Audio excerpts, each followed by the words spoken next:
আগের দিনের ভিডিওতে দেখেছো বাজার থেকে একদম ছোট ছোট গুঁড়ি আলু কিনে এনেছিলাম, তার সাথে ছিল এই সিজনের প্রথম মটরশুঁটি।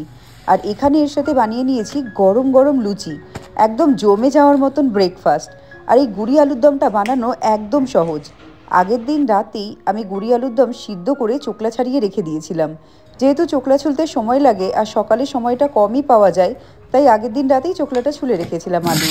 এবার কড়াইতে একটু সর্ষের তেল দিয়ে তাতে লবণ আর হলুদ দিয়ে আলুগুলো ভেজে তুলে নিলাম। এখানে মশলা বানাচ্ছি, তাতে পেঁয়াজ, আদা, রসুন, কাঁচা লঙ্কা আর টমেটো দেব। অল্প জল দিয়ে পেস্ট বানিয়ে নিয়েছি। কড়াইতে সর্ষের তেলে গোটা জিরে ফোড়ন দিয়ে মশলা দিয়ে দিলাম। দিচ্ছি পরিমাণ মতন লবণ, হলুদ আর কাশ্মীরি লঙ্কা গুঁড়ো। মশলাটা খুব ভালো করে কষিয়ে নেব। কষাতে কষাতে মশলা থেকে যখন তেল ছেড়ে আসবে তখন এর মধ্যে দিয়ে দিচ্ছি ঘি, পরিমাণ মতন মিষ্টি মানে চিনি দিলাম, আর দিয়ে দেবো মটরশুঁটি। মশলা এখন ভালো করে কষিয়ে নিয়ে দিয়ে দিচ্ছি আগে থেকে ভেজে রাখা আলুগুলো। এবার আলুগুলোর সাথে মশলা ভালো করে কষানো হয়ে গেলে একটু গরম জল দেব।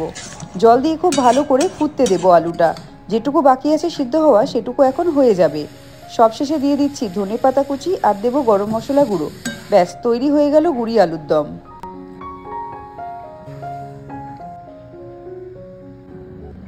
এবার বাকি এর সাথে গরম গরম ফুলকো ফুলকো লুচি বানানো।